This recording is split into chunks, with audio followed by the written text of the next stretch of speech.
As someone who is a little bit more fitness inclined, I will occasionally come across the reels of eat this 400 calorie cheesecake with 500 grams of protein. It tastes amazing and change, right? Like I'll get the recipes. This low carb burrito helped me lose 30 pounds in 30 days or whatever. I'm making stuff up. You guys have seen those reels, right? And they're putting like the low carb tortilla on the fat free cheese on the bare chicken breast with the sauce they make from the Greek yogurt and cottage cheese and all these things, right? Some variation of that, right? So I see these reels, and as somebody who is occasionally trying to lose weight, occasionally trying to cut a little bit of the excess, which I am right now. Hawaii has been good to me, but I've got above my fighting weight, let's say. So I'm on the comeback down, doing a little bit of a cut right now. And as the algorithm knows all, the omniscient AI algorithm, right? It will begin to serve me reels such as that, the cheat recipes, the hacks, right? Invariably, here's what I see. And you guys who have seen these reels, you can confirm, I'm sure. I open the comments section, which is my favorite place in all of Instagram. It's a great place to study social dynamics.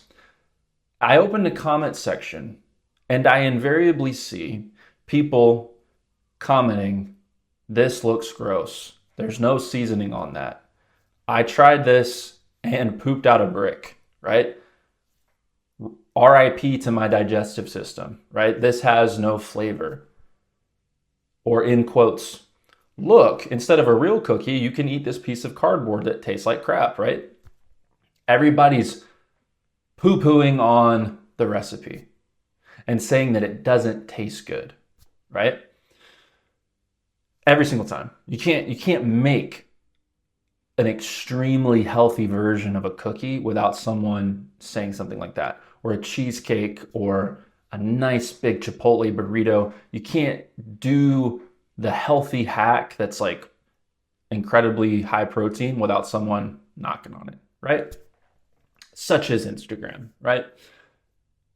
And here is what I've found as someone who has gained weight, lost weight, been on a bulk, been on a cut, been on maintenance, tracked my stuff over time, right? Here's what I can tell you. Lock in. The people, this is gonna apply to a lot of things. The people who complain about how the food tastes are not hungry enough. The people who complain about how food tastes are simply not hungry enough. Because you see, if you're on 1900 calories a day, 2000, even 2100, 2200, if you're kind of a bigger boy like me, 2300 calories a day for my cut, and you've been on that for like a week, 2 weeks, more, man, I'm telling you, the Greek yogurt cheesecake starts to look really good. The carb counter breakfast burrito with the fat-free cheese and the egg whites starts to look really good because you're hungry. All these people complaining about how there's not enough seasoning, there's not enough flavor, oh, it's going to be like a brick in my stomach, oh, it's not very good. They are not in a caloric deficit. They are eating more than they need, right? Yeah, yes, I get it. You need excess fat and sugar and sodium on all of your food. So would I if I was already eating more than I needed every single day. Do you understand? That's why they put all this crap in the food. It's because they know that the average American is fatter than the average American pig. Say that again. The average American human is fatter than the average American pig. So what do the overlords, the lizard people, what do? They're going to put excess fat, sugar, and sodium in the food because the only way we're going to keep eating more than we need, the only way our bodies are going to get tricked into that is if there's artificially excessive amounts of those things in the food. right? Nobody gets morbidly obese off of eating meat and fruit. Nobody. So we artificially, this is a key word, we artificially put in this excessive stuff in the food so that the consumers, the gooners, the sheep keep eating. Let them be entertained. Give them bread and circuses, right? Whatever the quote is. And so when a healthier option comes along that would be good for us, what do we say? It's not going to taste good. It's not enough seasoning. Well, of course not. You're already at 3,500 calories a day with no exercise. Of course you need all of the extra salt, all of the extra sugar, all of the extra fat to make it taste good enough for you to eat because you're already in a state of excess food.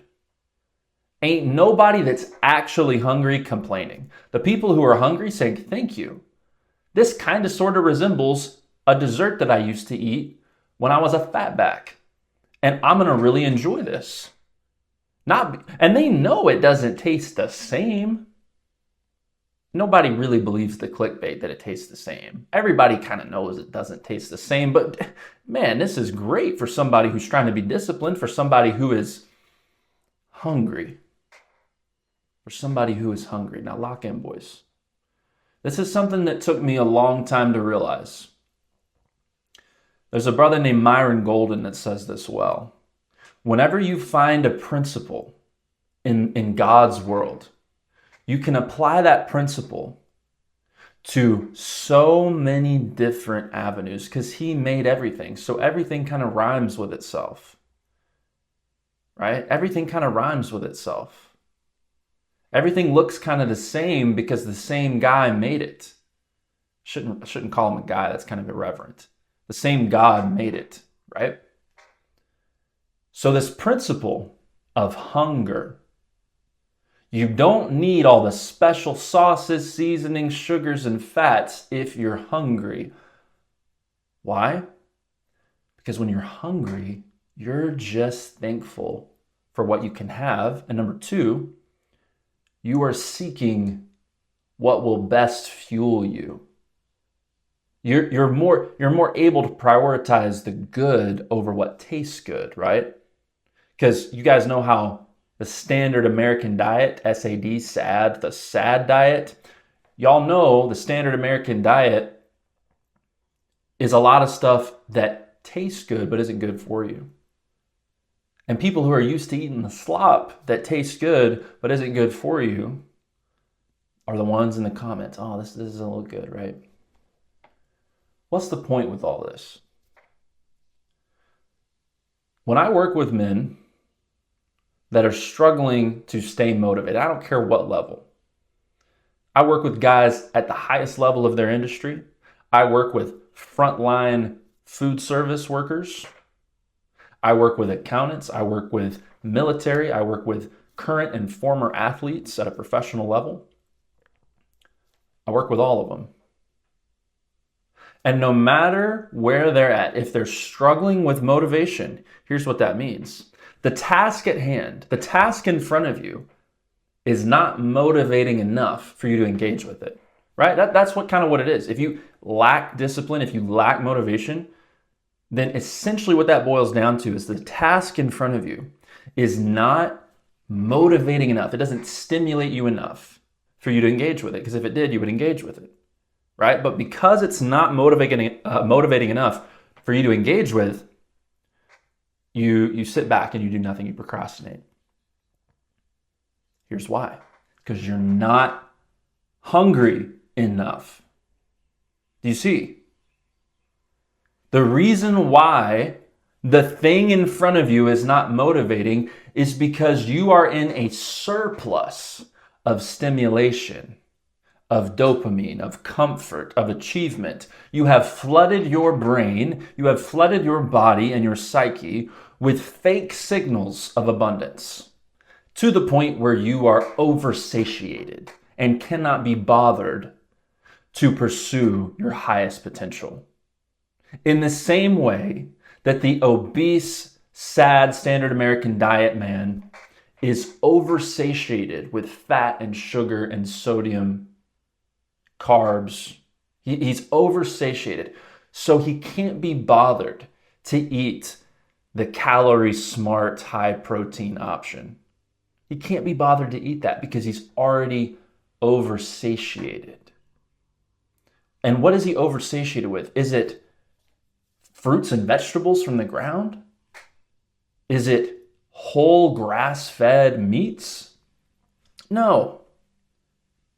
He's oversatiated with crap. And the same is true for you and your motivational drive. The reason you can't be bothered to do the hard thing in front of you, whether it's a big hard thing or a little mundane hard thing that you have to do every day, the reason you cannot take that step into that hard thing is because you are oversatiated with crap food, with crap motivational food. Do you see? Because you have this phone in front of you that sends dopamine signals on demand, fake, unearned dopamine, ding, ding, ding, ding, ding, incessantly as you scroll. Some of you are going to consume this video in the same way. You're going to feel some kind of conviction, you're going to feel some kind of way, and it's going to, oh, this was fire. Oh, this was so good. I'm going to change everything. And it's going to be ding, ding, ding, ding, ding. You're going to be getting motivation from it. This sort of stimulus, this fake, I don't know, this satisfies me. Ooh, I want more. This is good. This makes me feel some kind of way. And then you're going to be oversatiated and not do what you need to do. One of the most powerful drives on planet Earth that is responsible for wars, for invention, for journeys, for discovery, for defending, for protecting, for fitness, for provisions, is the male sex drive. One of the most powerful forces in this world. Has fueled creation and destruction for all of mankind's history. That sex drive is hijacked regularly. Whenever you look at the dirty websites, whenever you, like a monkey in captivity, sit there in your room and artificially do something to yourself, right? And you're watching the dirty websites as you do it, you're sending the slop to your brain. You're sending these signals to your brain of, hey, you did it. You did it. You found a beautiful woman to have enthusiastic relations with you, and you are passing your seed on as a victor, as someone who's earned it. That's what your brain is signaling. Your brain is signaling that you've won. Just like the Doritos chips and the slushie and the candy signal we're fed, we're satisfied, we're good. Those are both false signals. Yes, I can eat this whole bag of potato chips and it quenches my craving for sodium and fat and that crispy crunch. And it gives me this temporary feeling of satisfaction, right? But then it makes me want more of the same. Sound familiar? That's the doom scroll. That's the dirty websites. That's the self-pleasuring. That's the video games too, by the way. And nobody likes it when I come after video games. And, you know, they're not sinful, right? And potato chips aren't sinful either, okay? Just so we're clear. But a lot of y'all are like this with video games, because what do video games do? Every man wants to be on an adventure and explore and conquer. That's in the heart of us all. But so many of y'all are not doing that in real life. You're not exploring, you're not adventuring, you're not facing your fears, you're not conquering. But the way that you trick your brain into thinking that you are doing that is by playing a video game. Some of y'all play the video game, which allows you to conquer, allows you to explore, adventure, and fight and win. And your brain is getting those signals. Ding, ding, ding, ding. Oh, I'm winning. I'm winning the fake thing. Oh, this world building is so cool. Oh, wow, I'm exploring. I'm immersed in this fake world. And your brain Just like the potato chips, it's getting signals of we're doing it, we're making it. I'm fulfilling my purpose as a man to go out there and explore and conquer and dominate. And of course, it's not real, but it satisfies something in you. It satisfies this little itch that you want to scratch. And it satisfies it so much that you're oversatiated with this fake crap, whether it's from the video games, the Netflix, the junk food, the dirty websites. You're so satiated with the fake crap that when it comes time to do something that's good for you, that's real, whole, healthy foods, you say, it doesn't have enough seasoning. Oh, this wouldn't taste very good. I'm just gonna eat a real cookie. I'm not gonna mess with all that. Yeah, it's because you're oversatiated, bro. You're not hungry. So the solution for you, my brother, the solution for you is the exact same, because it's a principle that God made over here. So guess what? Probably applies over here too. The principle for you is the exact same as it is for the overweight person who can't be bothered to eat the calorie counter tortillas. The solution is the same. Put yourself in a caloric deficit. Get hungry. Put yourself in a place where you no longer have the fake barrage of stimulus coming at you saying, oh, you did it. You got a baddie in the bed with you. You're passing your seed on to the next generation. You've arrived. Fake. Or, oh, you've conquered something. Fake. Oh, you're eating food that's good for you. Fake. Put yourself in a deficit of all those things. Deplete those things. Make yourself hungry.